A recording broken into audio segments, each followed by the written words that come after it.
रात्रि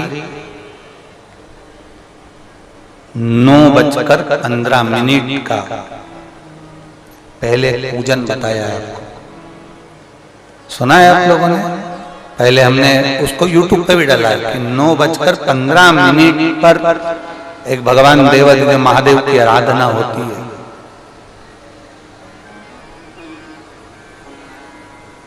ये कोई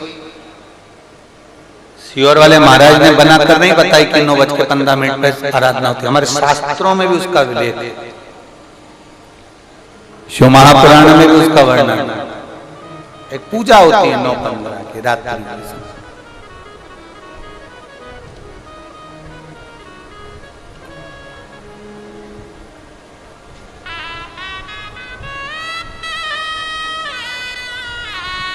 कभी आप सबको कुबेरेश्वर बाबा की धरा पर हो, कंकर शंकर की भूमि पर हो, आप तो हो। कभी जो आस्था चैनल पर सुन रहे हैं, जो फेसबुक यूट्यूब पर श्रवण कर रहे हैं, कभी मौका लग जाए तुमको तो ये कुबेर भंडारी की भूमि पर कंकर शंकर की धरा पर आकर रात्रि को 9:15 पर बैठकर एक बार शंकर को अपने दिल की बात श्री शिवाय नमस्तुभ्यं के साथ में कहकर बाबा के विनती कर जाना जरूर, और फिर वापिस 3 महीने में आकर बताना कि बाबा तुम्हारी बात को सुना कि नहीं।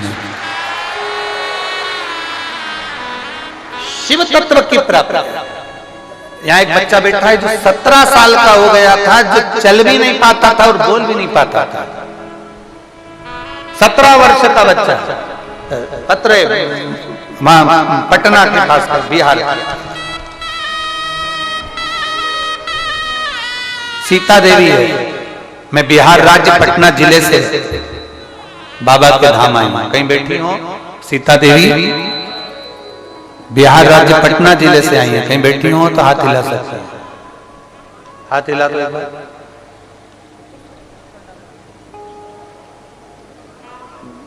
कैमरे में कैच है? हाँ ठीक है। बच्चा आया है के साथ में? नहीं आया? नहीं है, ठीक है। मैं बिहार राज्य पटना जिले से आई हूं। मैं बाबा का क्या गुणगान करूं गुरुदेव। मैं बाबा को माथा टेकने के लिए आई हूं। 2022 में 2023 में मैं बाबा से विनती कर गई थी रुद्राक्ष उत्सव में। भीड़ तो यहाँ रहती है गुरुदेव, पर बाबा से जो कहकर जाते हैं ना, बाबा सुनता बहुत जल्दी है। मेरा कई सालों से मैं वर्णन करना चाह रही, मेरे बाबा इकलौता पुत्र है जिसका नाम आशीष है, उसे रोग घेर लिया था। रोती थी उसको देखकर। 17 साल का हो गया था, न चल पाता था न बोल पाता था, पर मेरे बाबा ने ऐसी कृपा कर दी। मैं 22 में आई, 23 में आई, बाबा के धाम में बस कहने के लिए आती हूँ। शिव पुराण में ये रुद्राक्ष उत्सव नहीं है गुरुदेव, ये भोलेनाथ जी से एक माता पिता अपने दिल की बात कहने के लिए आते हैं। गुरुदेव, मेरा 17 साल का बेटा बोल नहीं पाता, चल नहीं पाता, उसको देखकर मैं दुखी होती थी, पर मेरे बाबा ने ऐसी कृपा कर दी। यहां से मैं कंकर ले गई, रुद्राक्ष लेकर गई और उस कंकर पर जल चढ़ाती, पूजन करती, रुद्राक्ष का जल शिव जी को चढ़ाकर बेटे को पिलाती। बाबा का क्या गुणगान करूं गुरुदेव। बाबा को नमन करने आई हूं। 3 महीने भी मेरे बाबा ने नहीं लगाए, 1.5 महीने में मेरा बेटा चलने भी लगा और बोलने भी लगा। अब मेरा बेटा खुद चलकर मंदिर जाता है और बाबा का जय घोष लगाता है, और गुरुदेव श्री शिवाय नमस्तुभ्यं बोलता है, भगवान शंकर की भक्ति करता है। मैं बाबा को धन्यवाद देने के लिए, बैठो बहन, श्री शिवाय नमस्तुभ्यं। शिव तत्व की प्राप्ति।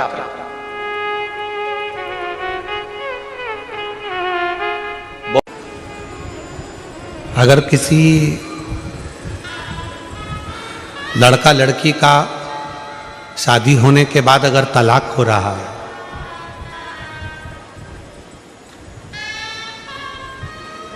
लड़की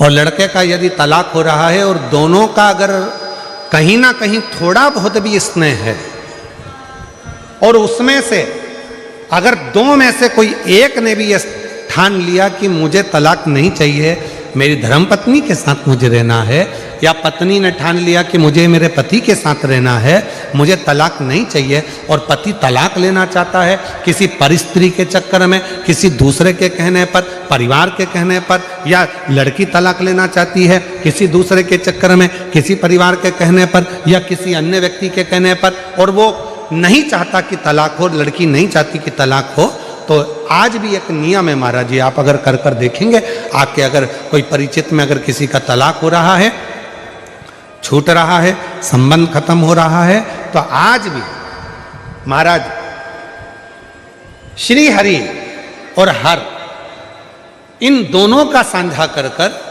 यदि नंदी से लेकर भगवान शंकर के शिवलिंग तक, नंदी से लेकर भगवान शंकर के शिवलिंग तक एक मौली, मौली को आप लोग क्या कहते हैं गुजरात में? वो मौली जो हाथ में बांधते हैं उसको क्या बोलते हैं गुजरात में?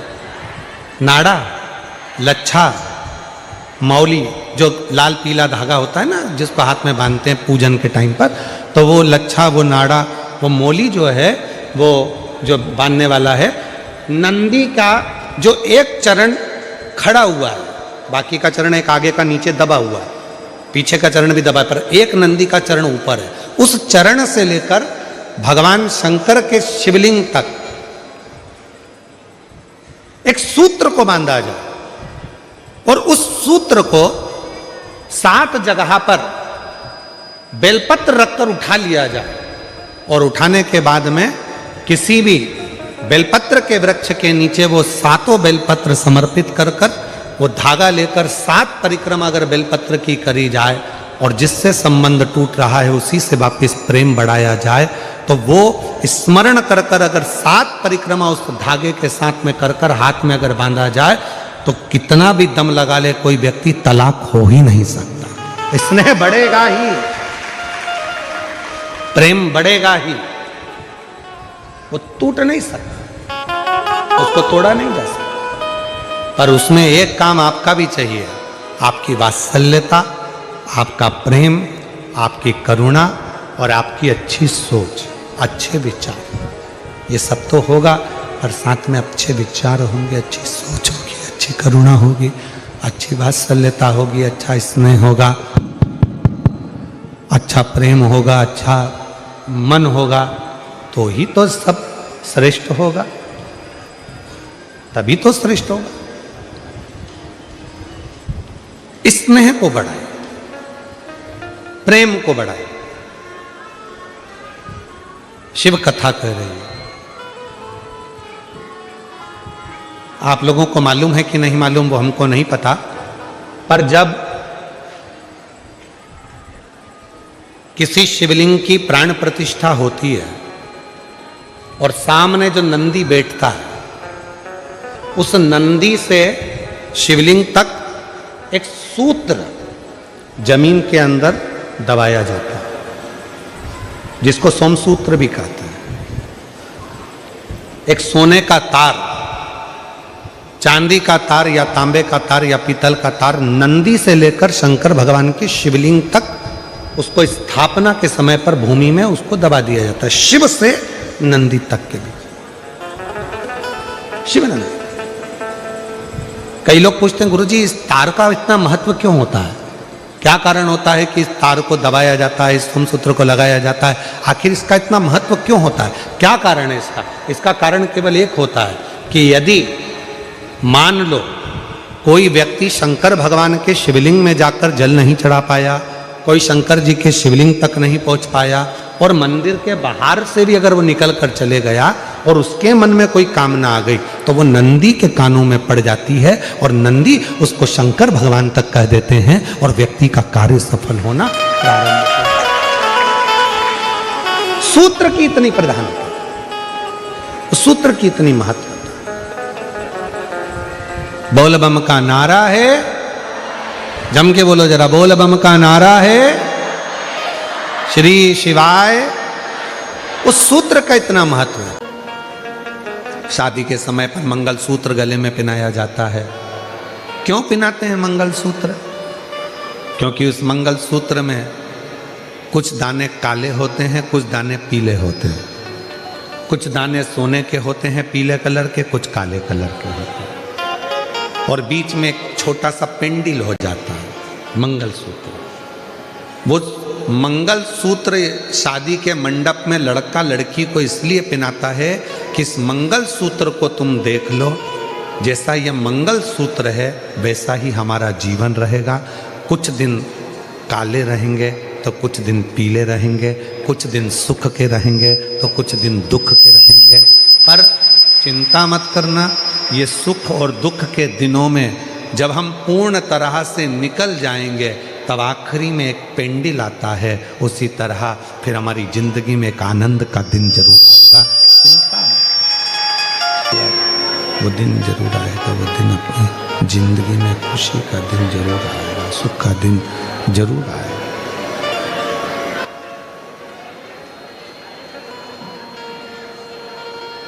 मंगलसूत्र हमें प्रेरणा दे रहा है। सुख और दुख आएंगे,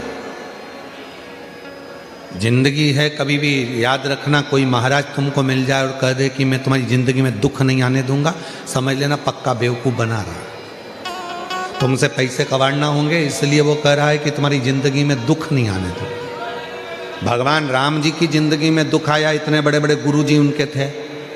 भगवान कृष्ण की जिंदगी में दुख आया, इतने बड़े बड़े गुरु जी उनकी जिंदगी में थे। माँ जानकी के पिताजी के यहाँ इतने बड़े बड़े गुरु जी थे, तो भी माँ जानकी की जिंदगी में दुख आया। तो कोई तुमसे कह दे कि मैं तुम्हारे जीवन में कभी तुम्हें दुख नहीं आने दूंगा, मैं तुम्हें ऐसी विद्या बता दूंगा कि तुम्हें तकलीफ नहीं आएगी, या मैं तुम्हारे को कहीं से गड़ा हुआ धन निकाल कर दे दूंगा, या मैं तुम्हारे लिए कोई ऐसा जादू फादू कर दूंगा, कहने में मत आना। आजकल बेवकूफ़ बनाने वाले बहुत घूम रहे हैं, इनके कहने में मत। अपना दुख अपने को काटना। अपने को छींक आई है, छींक आई तो पड़ोसी छींकेगा क्या? जम के बोलो, बच्चे छींकेंगे क्या? अपनी छींक अपन को छींकना। अपने को खांसी आई, अपने को खांसी। अभी हमारे गले में खराश आ रही थी और हम माइक बंद करके तुमको इशारे में बोले खराश लो, तो तुम्हारे खराशने से हमारा खराश बंद हो जाएगा क्या? अरे जिन माताओं को, जिन भाइयों को, जिन बेटियों को, जिन बेटाओं को, जिन मेरी बुजुर्ग माँ बाप को ऐसा लगता है, अंदर से ऐसा महसूस होता है कि कुछ गलत होने वाला है, कल कुछ गलत होने वाला है, मेरे पति के साथ ये गलत होने वाला है, मेरे बेटे के साथ ये गलत होने वाला है, या मेरे साथ कुछ गलत होने वाला है, जिसकी बुद्धि में केवल नेगेटिविटी चलती रहती है, उसको 3 चीजें शंकर भगवान को प्रदोष के दिन अवश्य चढ़ाना चाहिए। क्या क्या चीज? पहले नंबर पर जम के बोलो दुर्वा, दूसरे नंबर पर बेलपत्र, और तीसरे नंबर पर कनेर का फूल। और यदि ऐसा महसूस हो रहा है कि मेरे को स्वप्न भी गड़बड़ आ रहे हैं, स्वप्न भी गलत आ रहे हैं, तो मेरा निवेदन रहेगा, जो दुर्वा आपने शिव जी को चढ़ाई है उस दुर्वा को उठाकर लेकर आ जाना है, और प्रदोष काल में, प्रदोष के समय पर उस दुर्वा को चबा चबा कर खा लेना है। जिसकी बुद्धि में गलत चीज़ें आती रहती हैं, गलत विचार आता रहता है, गंदा गंदा कुछ भाव ऐसा प्रकट होने लगता है, मन पूजन में नहीं लगता, साधना में नहीं लगता, आराधना में नहीं लगता, पूजन करने बैठे हैं तो भी हमारा गलत विचार आ रहा है, साधना करने में भी गलत विचार आ रहे हैं, पूजन में गलत सोच आ रही है, गलत विचार आ रहे हैं, तो उनको वो दुर्वा जो शिव जी को समर्पित करी है, बेलपत्र जो शंकर भगवान को समर्पित करी है, कनेर का पुष्प जो शंकर भगवान को समर्पित करा है, उसमें से मात्र एक दुर्वा आप उठाकर ले आओ और प्रदोष काल में उसको प्रदोष के दिन चबा चबा कर खा लीजिए। फिर कभी जिंदगी में कभी गलत विचार, गलत सोच और गलत दृष्टि नहीं जाएगी और आपका ध्यान केंद्रित शिव की ओर है। शंभो शंभो शंभो शंभो, भगवान शंकर की ओर केंद्रित रहे। चारों तरफ अग्नि लग गई। विचार था। अब गजासुर ने वापस तप करना प्रारंभ करा और गजासुर ने वापस तप करना प्रारंभ कर दिया। तप साधना वापस प्रारंभ कर दी।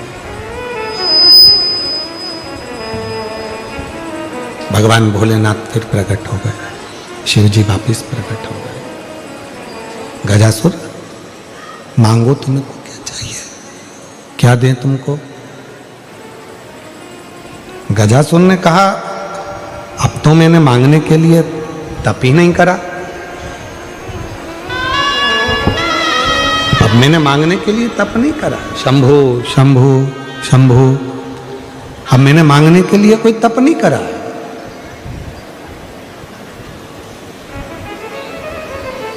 भोलेनाथ जी कहने लगे तुमने तप करा तो मेरा आगमन हुआ। दुनिया के लोगों को लगता है कि शंकर भगवान को हम एक लोटा जल चढ़ाते हैं और शिव जी हमारी मनोकामना वहीं बैठकर पूरा कर देते हैं।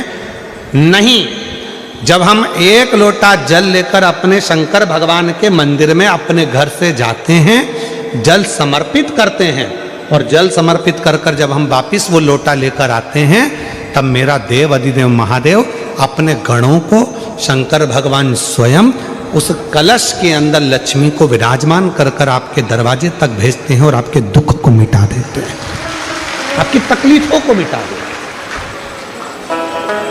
आपके कष्टों को मिटा देते हैं, आपकी तकलीफों को मिटा देते हैं, आपके कष्टों को मिटा देते हैं।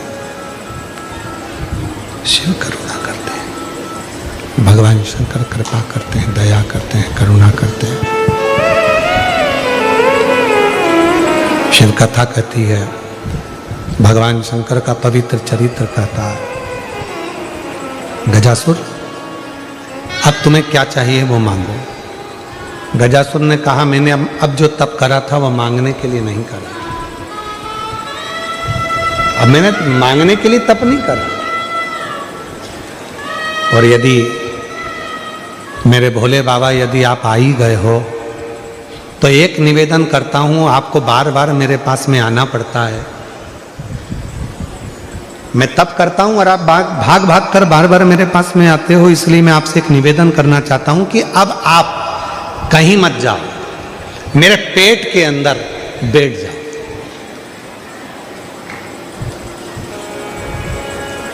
मेरे पेट में आकर बैठ जाओ। शिव जी ने पूछा क्यों? गजासुर कहता है यदि आप मेरे उदर में मेरे पेट में आकर बैठ जाओगे तो फिर दुनिया का कोई दुख, कोई तकलीफ, कोई कष्ट जिंदगी में मेरे आएगा ही नहीं और मुझे आपको बुलाना नहीं पड़ेगा, आप स्वयं मेरे उदर में विराजमान रहो, मेरे पेट में विराजमान रहो। शिव जी ने तथास्तु कह दिया, ठीक है।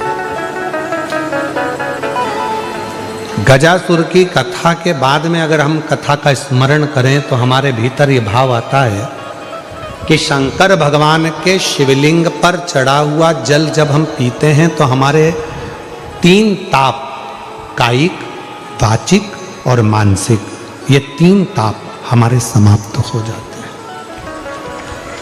क्यों समाप्त होते हैं? हमने इतना तप नहीं करा कि हम गजासुर जैसा तप कर कर भगवान शंकर को अपने पेट में बिठा सकें। हमने इतना तप नहीं करा कि भगवान शंकर को अपने उदर में बिठा सकें। हमने इतना व्रत नहीं करा कि शंकर भगवान को अपने पेट में बिठा सकें। हमने इतनी साधना नहीं करी कि शंकर भगवान को हम अपने उदर में, अपने पेट में बिठा सकें। पर शिव महापुराण की कथा कहती है, जब शंकर जी के मंदिर में जाकर हम शिव जी को 1 लोटा जल समर्पित करते हैं, उसमें से थोड़ा सा जल लाकर हम उस जल को आचमन करते हैं और वो जल जब हमारे पेट में, हमारे उदर में जाता है तो ये समझ कर रखें कि हमने शंकर को ही अपने उदर में अपनी रक्षा के लिए और अपने जीवन की रक्षा के लिए विराजमान कर दिया। शिव शंकर खींचकर बोलना पड़ रहा है, गला बहुत तकलीफ दे रहा है। हमने भगवान शंकर को, हमने भगवान शिव को अपने भीतर विराजमान कर लिया। हमने भगवान शंकर को अपने भीतर विराजमान कर लिया। इसलिए मेरी जीजियों से, मेरे जीजाओं से, मेरी बेटियों से, बेटाओं से, मेरे बुजुर्गों से निवेदन है, शिव जी को जल चढ़ाने जाओ तो जल थोड़ा सा आचमन जरूर करो। हम शिव को अपने उदर में नहीं बिठा सकते, हम भगवान शंकर को अपने पेट में, अपने उदर में। इसका उद्यापन करो, 16 सोमवार का उद्यापन करो, चाहे तुम शुक्रवार का उद्यापन करो, चाहे तुम सोमवार का उद्यापन करो, चाहे तुम एकादशी का उद्यापन करो, चाहे तुम प्रदोष का उद्यापन करो, चाहे तुम जिस भी व्रत का उद्यापन करो। शिव महापुराण की कथा कहती है अपने घर के लोगों को गिनने से पहले बाहर के लोगों को गिनना जरूरी है। थोड़ा ध्यान देना। और आप लोग क्या करते हो? उद्यापन में सबसे पहले अपनी जेठानी को गिन लिया, इसको गिन लिया, उसको गिन लिया, उसको गिन लिया। और शिव महापुराण की कथा कहती है जेठानी तो तुम्हारे यहाँ का भोजन करेगी क्योंकि रिश्तेदार है, ननन तुम्हारे यहाँ का भोजन करेगी क्योंकि रिश्तेदार है, तुम्हारी देवरानी भोजन करेगी क्योंकि रिश्तेदार है, तुम्हारी चाची सास भोजन करेगी क्योंकि रिश्तेदार है, तुम्हारी काकी सास भोजन करेगी क्योंकि रिश्तेदार है। जब हम उद्यापन में दूसरे को गिनते हैं और उसको कोई सामान देते हैं, उसकी कोई सामग्री, कोई सुहाग की पिटारी, कोई सामग्री हमने उसको उद्यापन में दी, तो वो हमारा दान कहलाता। हमने अपने परिवार वाले को भोजन कराकर अपन ने उद्यापन में गिन दिया और अपने परिवार वालों को दे दिया। इसको देना नहीं कहते, इसको दान नहीं कहते, इसका पुण्य आधा हो जाता है। इसके पुण्य की परिभाषा यहां नहीं कहा जाए। अब और सरल भाषा में समझ लीजिए। कई माताएं कहती है हमने तो अपनी बेटी को यह सामान दे दिया, मतलब हमने खूब दान कर दिया। अब एक बहुत अच्छे से समझ लेना, हमने हमारी बेटी को ये दे दिया तो हमने दान दे दिया। हमने हमारी बेटी को पापड़ बना के दे दिया, हमने तो बहुत दान कर दिया। हमने हमारी बेटी को साड़ी दिला दी, हमने दान कर दिया। हमने हमारी बेटी को सामान दिला दिया, हमने दान कर दिया। बेटी दान लेने की हकदार नहीं है, बेटी अपने मायके का हक लेने को दमदार है। तुम बेटी को एक साड़ी देकर ये मत सोचना कि हम दान दे रहे हैं। बेटी तो खुद कन्यादान में जाती है। आप बेटी को अगर वस्त्र दे रहे हो तो दान नहीं कर रहे हो। आप बेटी को कोई सामग्री दे रहे हो तो दान नहीं कर रहे हो। आप बेटी को कोई सामान दे रहे हो, दान नहीं कर रहे हो। आप बेटी के बेटे को 500 रुपए का लिफाफा दे रहे हो, ये दान नहीं कहला रहा है। ये वो अपना हक लेकर जा रही है। आई है माँ बाप के घर में तो साड़ी तो देना पड़ेगी, नहीं देगी तो काले कोट वाला दिला देगा। उसमें ये दान नहीं है कि तुम कह दो कि नहीं साहब हमारी तो हमने बहन बेटी के दान दे दिया, हमने तो हमारी बहन बेटी के दान दे दिया, हमने तो हमारी बहन बेटी के दान दे दिया। तो बहन बेटी कहीं भिक्षा मांगे तुमसे? अरे बोलो तो बेटमा वाली हो, बोलो बोलो जम के बोलो। तुम क्या भिक्षा मांगो कि हम भैया के जाएं तो दान लेके आएंगे? दान लेकर बहन बेटी नहीं आती। बेटी अपने भाई के यहाँ से दान लेकर नहीं आती। बेटी अपने मायके से दान लेकर नहीं आती। बेटी मायके में जाकर अपने माँ बाप से और कहती है कि किसी ब्राह्मण को बुलाकर मम्मी सत्यनारायण की कथा कराकर थोड़ा सा दान दे दो। ये बेटी कहती है। बेटी दान लेकर नहीं आती है, बेटी दान दिलवा कर आती है। और बेटी मायके से अगर एक साड़ी भी लेकर आती है तो वो दान की नहीं, बेटी अपना हक लेकर आती है। जब तक माँ बाप हैं तब तक बेटी लेकर आ रही। तो जितनी भी भाभियां हैं वो ये कहना बंद कर दे कि हमने ननन को कुछ दान दिया।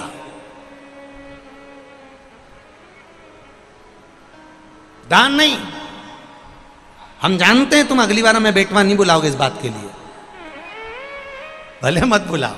और जो रीत की बात है, यहाँ शिव महापुराण की कथा कह रही है, यहाँ शंकर जी का संवाद कह रहा है कि पार्वती जी कह रही हैं कि ग्रह कह रहा है पार्वती जी से, इससे तुम्हारी कोई रिश्तेदारी है? ये बच्चा कौन है तुम पहचानती हो? इसके माँ बाप को जानती हो? इसकी रिश्तेदारी पहचानती हो? इस बच्चे को क्यों बचाना चाहती हो? इस बच्चे को मुझे खाने क्यों नहीं देना चाहती? पार्वती जी कहती हैं अगर मेरी संतान होती तो मैं छोड़ देती, पर ये ना जाने कौन है, किसका पुत्र है, उसने मुझे पुकारा है, इसलिए मैं इसको बचाना चाहती हूं। बहुत ध्यान देना। अतिथि देव भव, अतिथि देव भव। ये इतने सारे लाखों लोग आए हैं बेटमा में, इनसे किसी की रिश्तेदारी है क्या? अरे बोलो, जम के बोलो। नहीं है। कोई इनको पहचानता है कि कहां से आ गए? कोई ट्राली में बैठ के, कोई ट्रक में बैठकर, कोई गाड़ी में बैठकर, कोई मोटरसाइकिल में बैठकर, किसी से कोई की रिश्तेदारी नहीं है। पर बेटमा में आए हैं और बेटमा के एक व्यापारी ने भी, बेटमा के एक व्यक्ति ने भी, बेटमा का एक व्यक्ति ने भी अगर इनको एक गिलास पानी भी पिलाया है तो समझ लेना तुमने अपने वाले को पिलाया तो ये सोच के पिलाया कि मेरी मौसी है, मेरी काकी है, मेरी बुआ जी है। पर पराये व्यक्ति को अगर हमने एक गिलास पानी भी पिलाया है, समझ लेना वो तुम्हारे खातों में करोड़ों का हो गया है। उसका फल कम नहीं हो सकता, वो करोड़ों का होगा, अधिकता का होगा।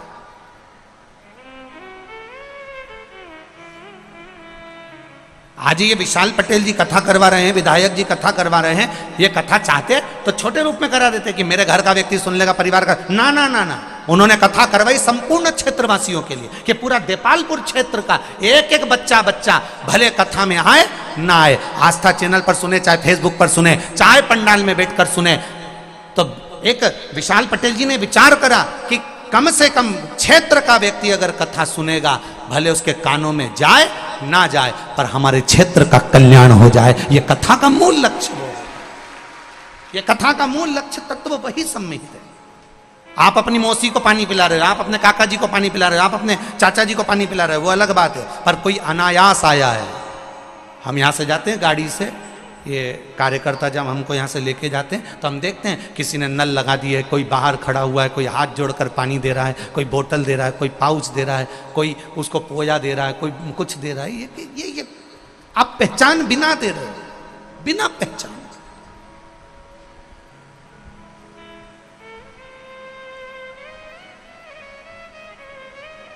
मिल रहा है उसका। पार्वती जी से ग्रह ने कहा, ये आपका कोई रिश्तेदार लगता है क्या? नहीं नहीं, मेरा रिश्तेदार नहीं।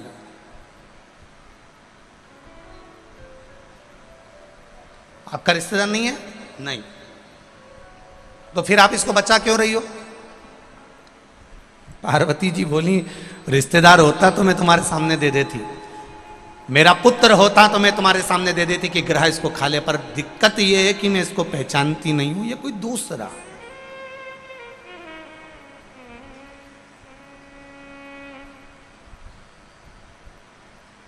ये दूसरा है। ये उसी में का हाल है। एक महिला ड्राइविंग लाइसेंस बनवाने के लिए गई, गाड़ी चलाना सीख गई और ड्राइविंग लाइसेंस बनवाने गई। तो जो मैनेजर था, ऑफिसर था, उसने महिला से पूछा, एक तरफ तुम्हारा भाई है, एक तरफ तुम्हारा पड़ोसी है,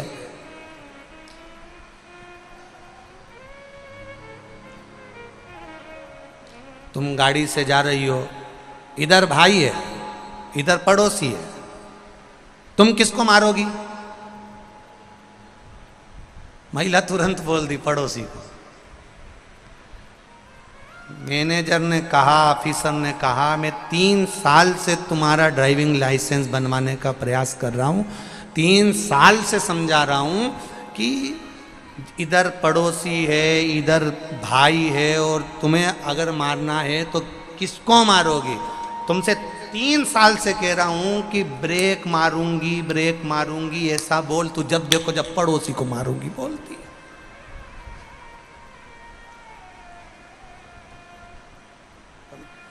व्यक्ति का, आधे व्यक्ति का उद्धार तो इसीलिए नहीं हो पा रहा क्योंकि वो दूसरों को देख देख के जले जा रहा। पड़ोसी के यहाँ ट्रैक्टर आ गया दूसरे नंबर का, इसने रोटी खाना छोड़ दी। ये उसी में कहा ले, जैसे एक बुढ़िया के सामने से कपास की गाड़ी निकल कर गई, ढेर कपास बढ़ा और कपास की गाड़ी निकल कर जा रही है। अब बुढ़िया ने सोचा, इतना सारा कपास कितने का बिकेगा, कितना पैसा आएगा, कितना धन आएगा। बुढ़िया सोच सोच के बीमार पड़ गई और नीचे टपक गई, बेहोश, चक्कर खा के नीचे। घर के लोग आए, उसको उठा के अंदर ले गए, सबने पानी का छींटा दिया, उठ ही नहीं रही। सब चिल्लाने लगे, रोने लगे, बहुएं धाड़ धाड़ के रोने लगी, बेटे रोने लगे। डॉक्टर ने भी आकर देखा तो इसकी तो सांस नहीं चल रही। सब रो रहे हैं, सब चिल्ला रहे हैं। सामने वाली अम्मा को मालूम पड़ा, जो इसके पास में बैठती थी। उसने आते से ही पूछा क्या हुआ।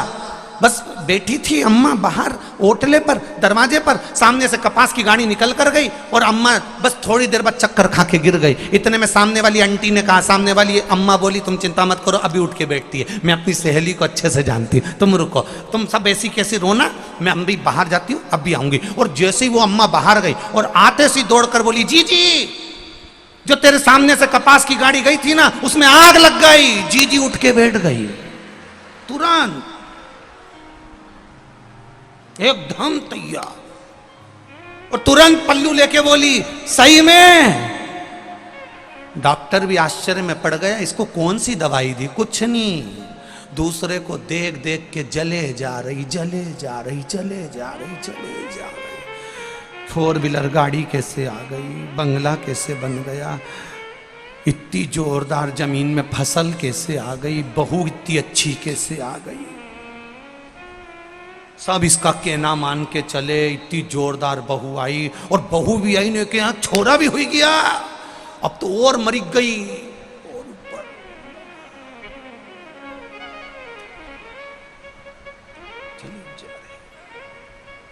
शिव महापुराण की कथा कह रही है, क्या किसको रोइए, बोलो बोलो बोलो, चादर तान के सोइए, अपने को क्या करना।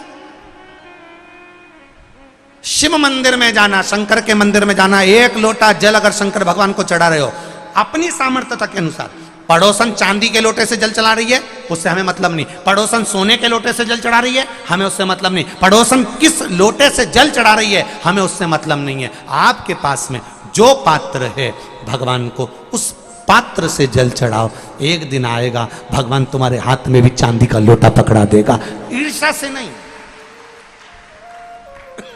ईर्ष्या से नहीं।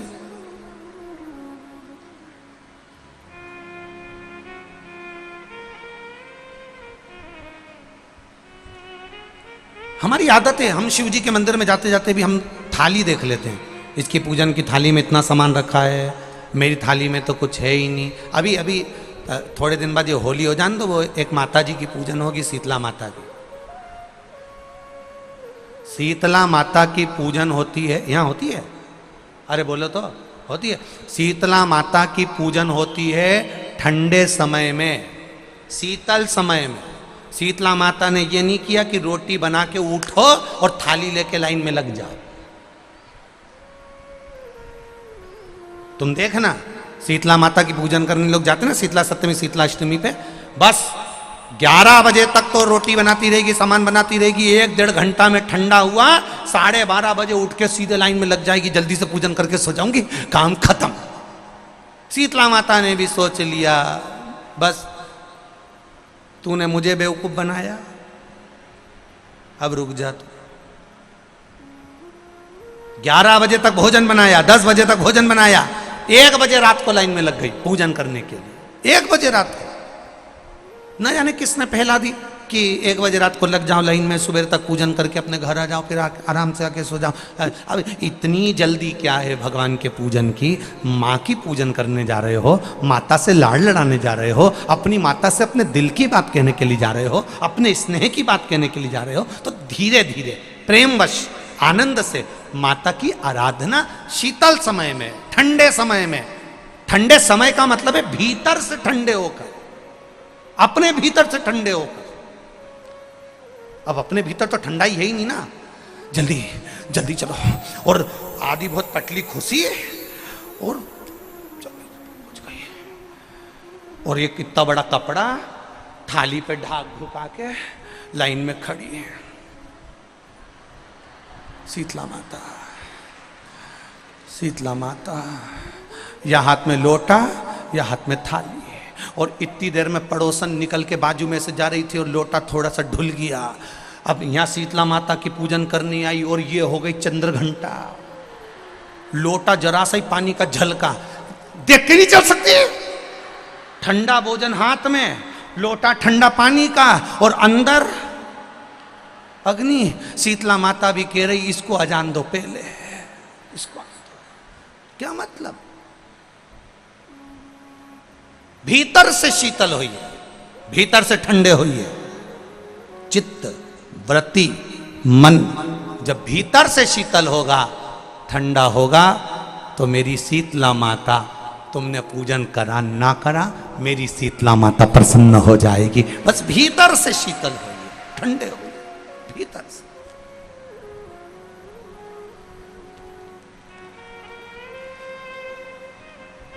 मां ग्रह कह रहा है, मगर कह रहा है, घड़ियाल कह रहा है, आप इसको बचाना क्यों चाहती हो? आपका क्या रिश्तेदार लगता है? आपका क्या पहचान वाला है? आपका क्या परिचित है? नहीं। मां कहती है अगर मेरा परिचित होता तो बात दूसरी होती, ये मेरा परिचित नहीं है। तो फिर मां कहती है इसने मुझे पुकारा है, और माता कहकर पुकारा है। पार्वती जी का ये संवाद अपनी जिंदगी में उतार कर रखिएगा। पार्वती माता ने ग्रह को, ब्रह्मवेत्ता पुराण में एक बात कही है कि पार्वती जी ग्रह को कह रही है, मगर को कह रही है कि शंकर भगवान को, देव अधिदेव महादेव को और मुझे, संसार का कोई जीव माता और पिता कहकर अगर पुकारता है तो पार्वती जी कहती है शिव और पार्वती उसके सामने जाकर खड़े हो ही जाते हैं। ये निश्चितता है। उसने पुकारा, ठीक है।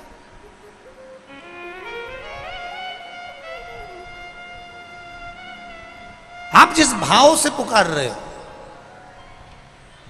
आप जिस प्रेम से पुकार रहे, एक पत्र आया है देखिए।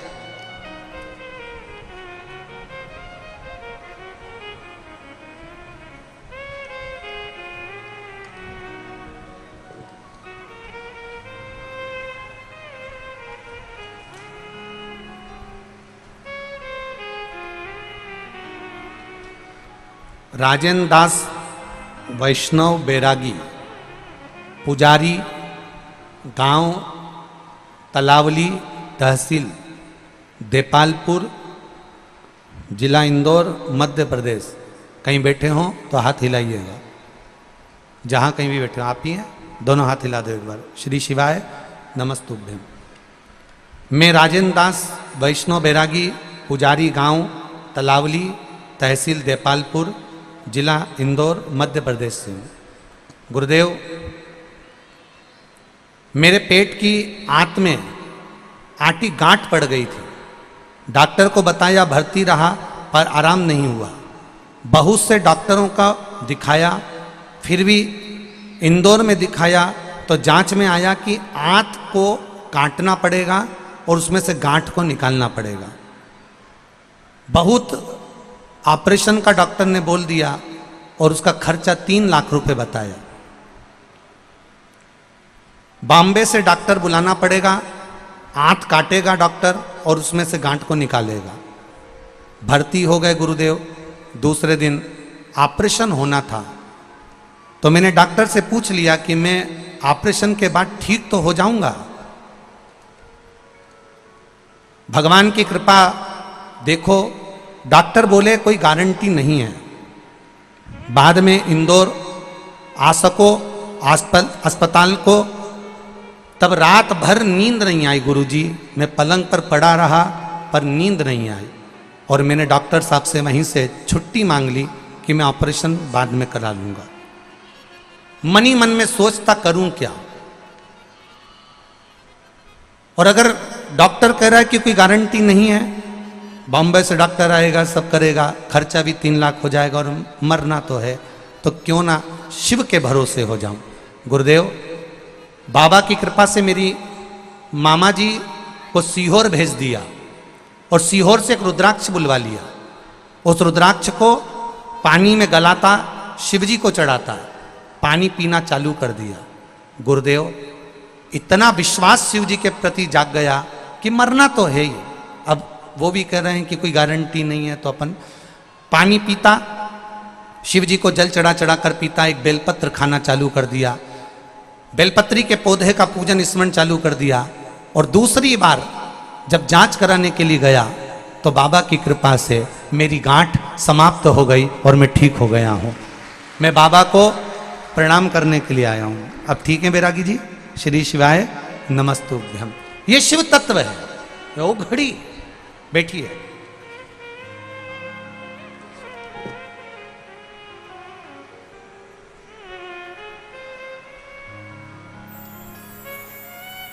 हाँ, एक लाइन बहुत अच्छी आपने लिखी है।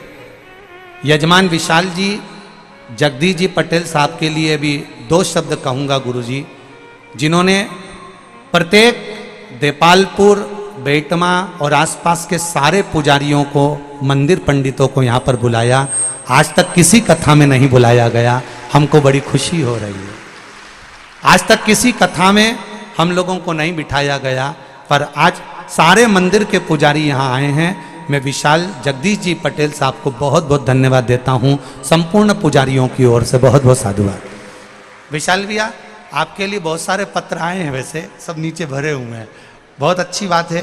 बाबा की कृपा है, ऐसे ही जन सेवा में लगे रहें और बाबा देवाधिदेव महादेव की कृपा आप पर बनी रहे, यही शिव कृपा है। शिव तत्व कह रहा, आप विश्वास रखोगे। अब देखो, आदरणीय बैरागी जी वहां पड़े, हॉस्पिटल में पड़े रहे, ऑपरेशन के लिए एडमिट हो गए, पर मन में आया कि कथा में सुना है, कथा में सियोर वाला महाराज बोलता है कि एक लोटा जल, बोलो बोलो, सारी समस्या का हल। वो जल में, वो रुद्राक्ष में, अब उन्होंने भी भेजा सियोर की एक रुद्राक्ष मिल जाए, रुद्राक्ष प्राप्त हो जाए। वो रुद्राक्ष हो तो कहीं ना कहीं भाव जागृत होता है, कहीं ना कहीं विश्वास जागृत होता है, भरोसा दृढ़ हो जाता है। और जब विश्वास जागृत हो जाए, भरोसा प्रबल हो जाए, तो वो सुख है। क्या ये आपके माता पार्वती जी ग्रह कह रहे हैं कि यह बच्चा आपका पहचान वाला है? नहीं नहीं नहीं, माता पार्वती कहती मेरा पहचान वाला नहीं है, पर बचाना मेरा फर्ज है। जो पार्वती मैया कर रही है, देवाधिदेव महादेव को पिता मान लेता है। इसलिए आपने शिव महापुराण की कथा में सुना होगा, कभी भी सीहोर कुबेरेश्वर धाम पर आओ तो कुबेरेश्वर धाम पर यह मानकर आना कि आप अपने मायके जा रही हो, शिव पिता मानकर आना। और जो शंकर को पिता मानकर आ जाता है तो वो बेटी को खाली नहीं भेजता, झोली भर कर भेज देता है, वो खाली नहीं भेजता। एक श्रेष्ठता के सुख के साथ आई, एक आनंदता के साथ आई।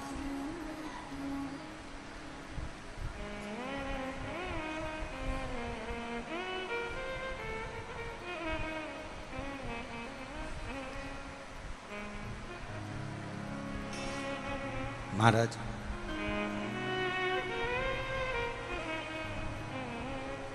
बस उसके द्वार पहुंचे, प्रार्थना करी, विनय करी, निवेदन करा, वो सुख मिला, आनंद पाया।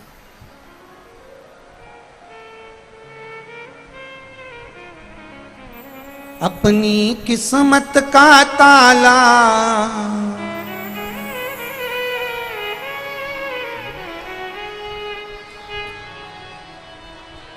अपनी किस्मत का ताला तुम खोलते चलो।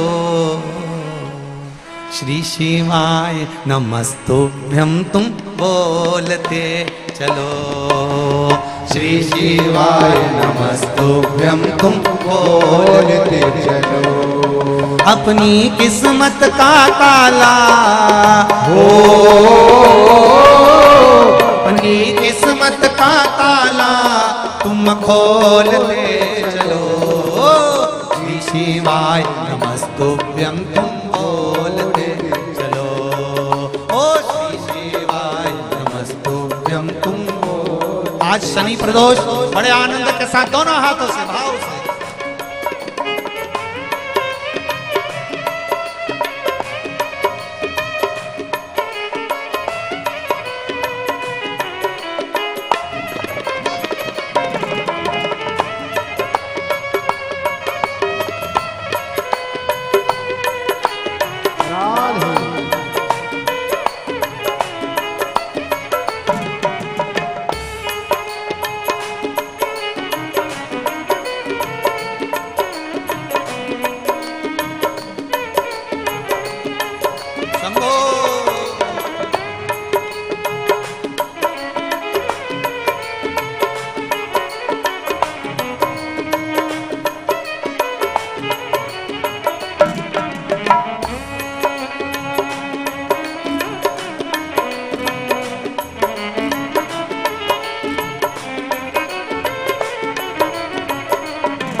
हर हर भोले।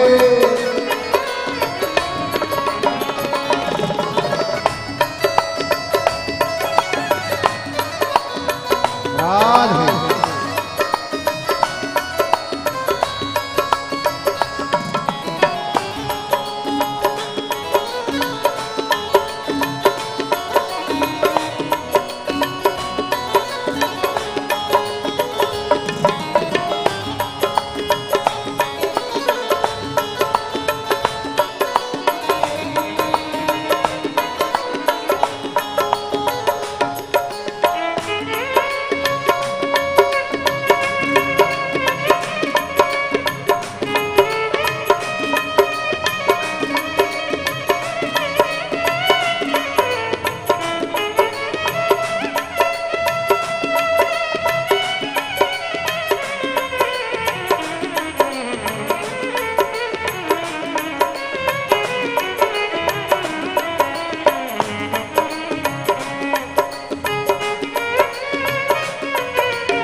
कमी न अरमानों की, कुछ कमी न अरमानों की, तेरे इन दीवानों की, तेरे इन दीवानों की। कुछ कमी न अरमानों की, कुछ कमी न अरमानों की, तेरे इन दीवानों की, तेरे इन दीवानों की। मुझको मदहोश बनाए कतार तेरे नैनों की, मुझको मदहोश बनाए करतार तेरे नैनों की।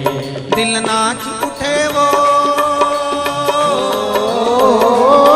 दिल नाच उठे वो काशी का दीदार चाहिए, वो काशी रहने वाला भोलानाथ चाहिए, वो काशी रहने वाला भोलानाथ चाहिए। नैनों को डमरू वाले का,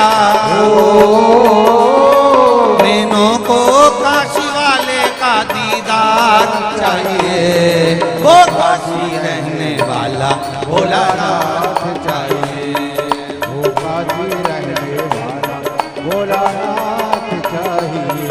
अपनी तकदीर का ताला,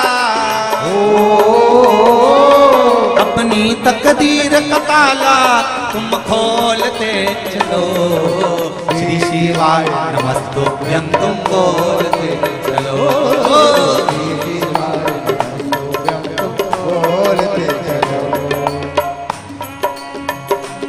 राधे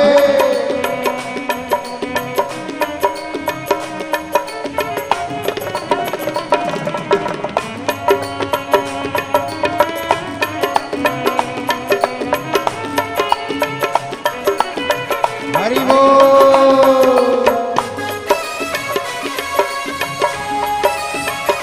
जय हो। राधे जय हो।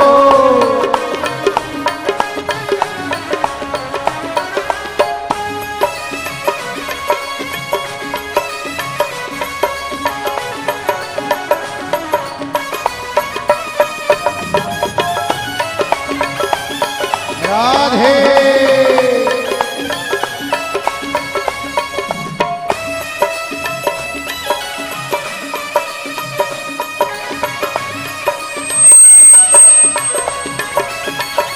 हरि बोल।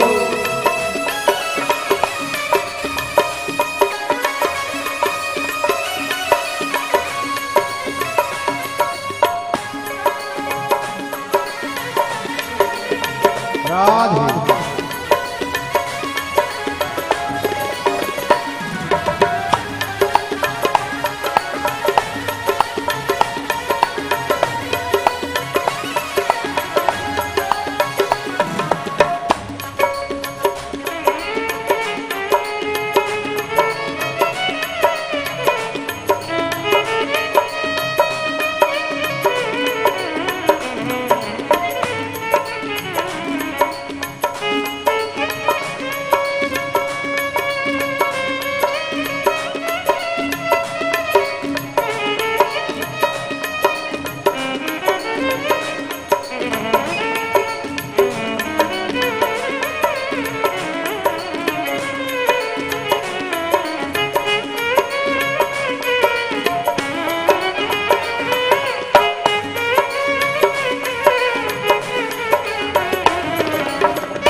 प्यारे हो, मुझको कैसे प्यारे हो, तुम जिगरी दिल वाले हो, तुम जिगरी दिल वाले हो।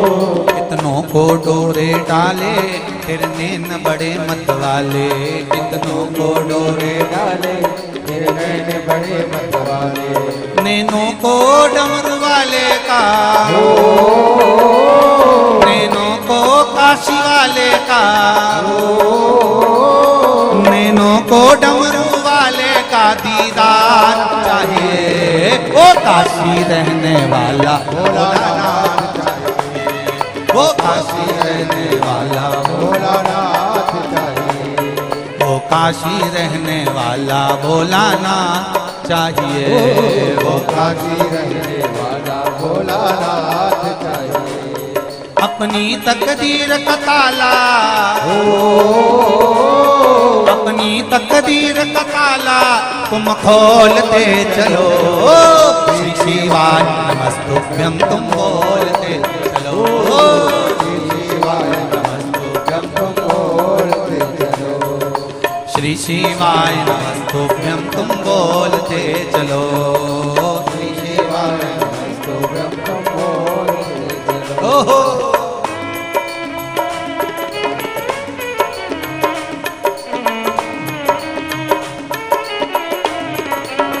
जय हो।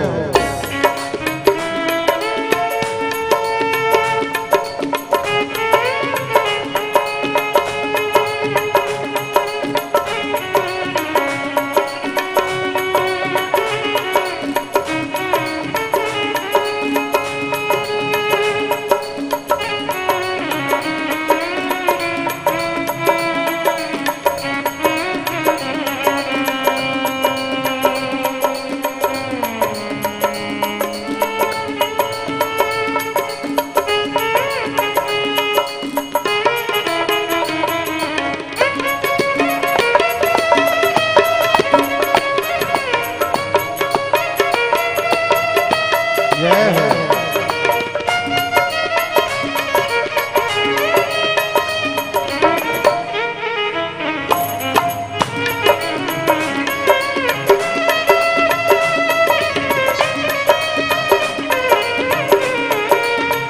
राधे। जय हो। हरि बोल।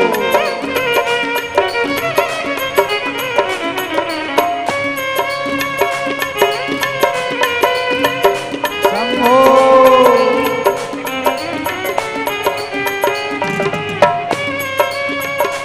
राधे।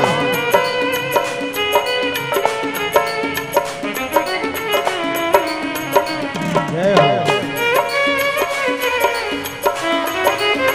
हरि बोल।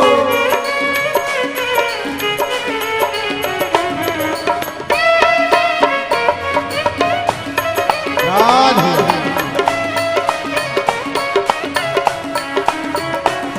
समझाना बड़ा मुश्किल है, समझाना बड़ा मुश्किल है, आखिर वो दर्द दिल है, वो दर्द दिल है, समझाना बड़ा मुश्किल है, समझाना बड़ा मुश्किल है, आखिर वो दर्द दिल है, आखिर वो दर्द दिल है। सच्चा दरबार लगा है ये भोले की महफिल है, सच्चा दरबार लगा है ये भोले की महफिल है, सच्चा दरबार लगा है ये भोले की महफिल है, सच्चा दरबार लगा है ये भोले की महफिल है। नैनों को डमरू वाले का, नैनों को काशी वाले का, नैनों को डमरू वाले का दीदार चाहिए, वो काशी रहने वाला भोलानाथ चाहिए, वो काशी रहने वाला भोलानाथ चाहिए, वो काशी रहने वाला भोलानाथ चाहिए, वो काशी रहने वाला भोलानाथ चाहिए। अपनी तकदीर का ताला, अपनी तकदीर का ताला तुम खोलते चलो, काशी रहने वाला भोलानाथ चाहिए, श्री शिवाय नमस्तुभ्यं तुम बोलते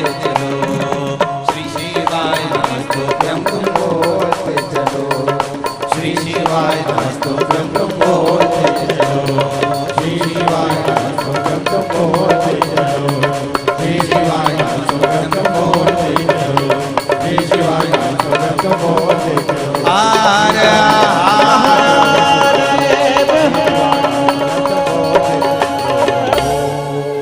अपने स्थान पर बैठकर भगवान देवाधिदेव महादेव से अपने हृदय की बात, अपने दिल की बात बड़े भाव के साथ में, आनंद के साथ, आज शनि प्रदोष, बड़े भाव के साथ में दिल से बाबा से कहिए, हृदय से कहिए, चित्त से कहिए, मन से कहिए।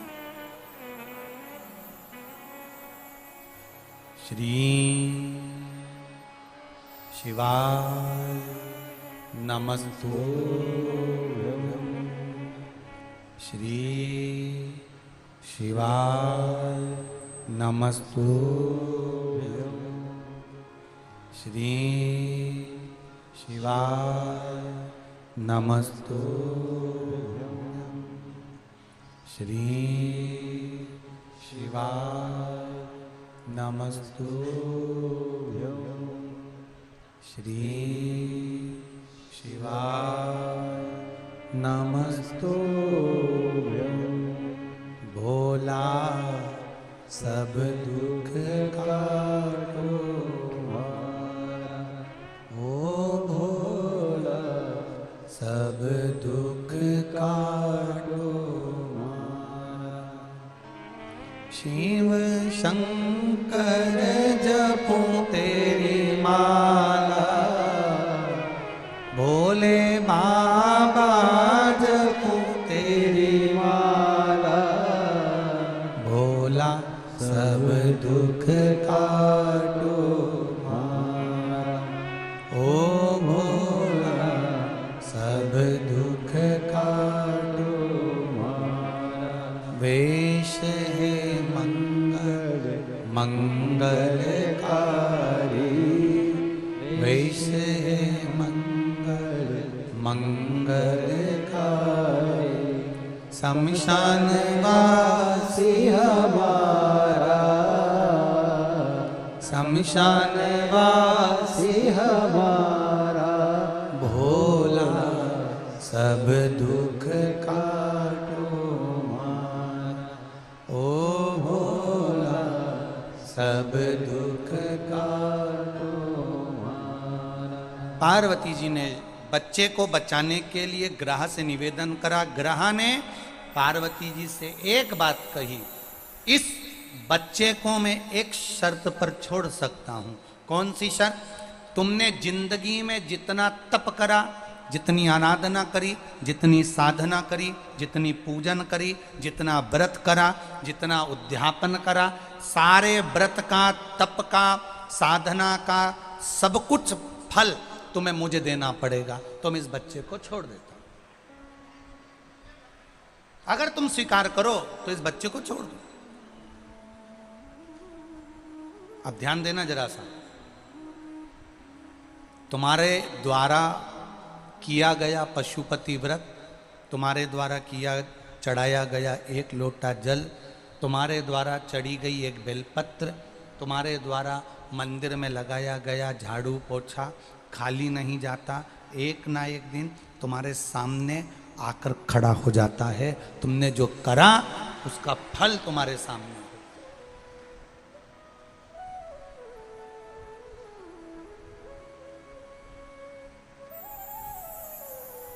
जो तुमने करा उसका फल मिलेगा।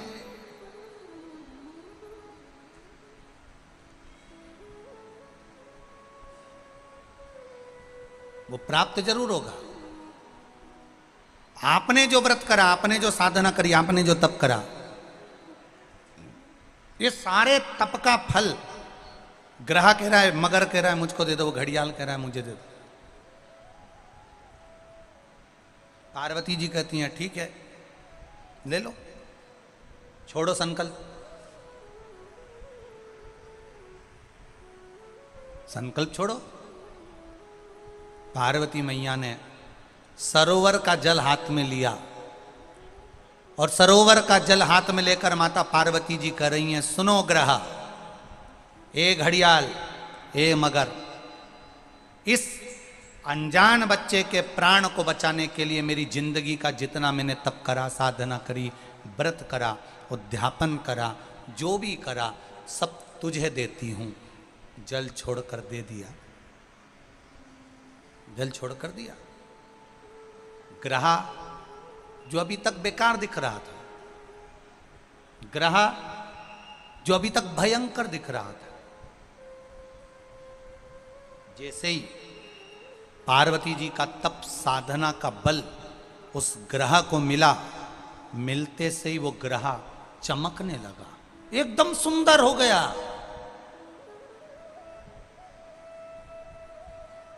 सोने जैसा चमक रहा है ग्रह, सोने जैसा।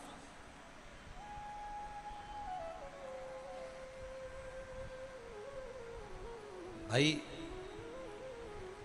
क्रीम की चमक 15 दिन, 20 दिन, 6 महीना, 8 महीना रहती है, पर अच्छे कर्म की चमक जिंदगी भर मरते दम तक रहती है।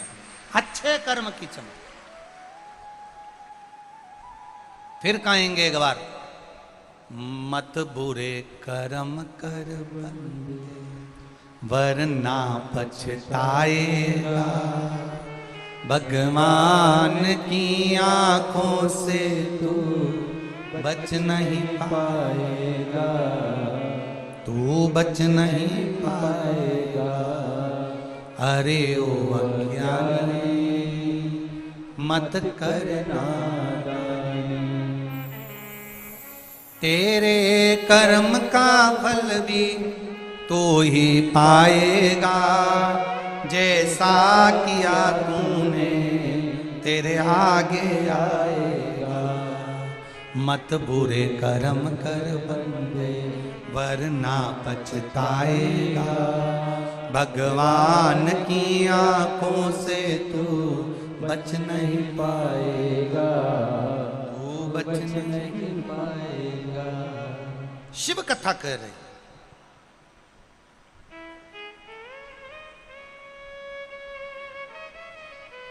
भगवान शिव का एक आनंदमय संवाद कर रहा।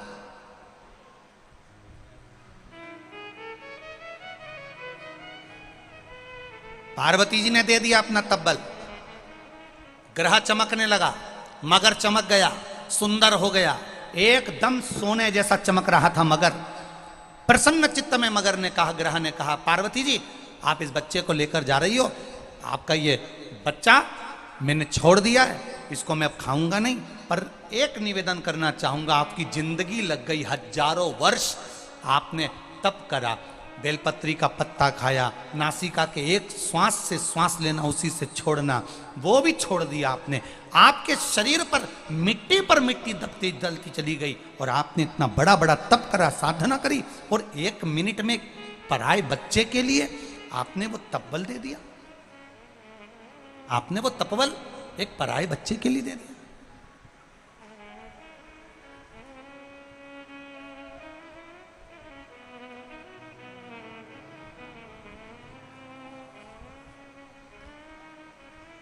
धन्य है पार्वती में। मेरा निवेदन स्वीकार करिए पार्वती माता, मैं आपको आपका तपबल वापिस दे देता हूं। पार्वती जी कहती नहीं नहीं नहीं नहीं, मुझे नहीं चाहिए, मुझे नहीं चाहिए। क्या करूंगी अब मैं इस तपबल का?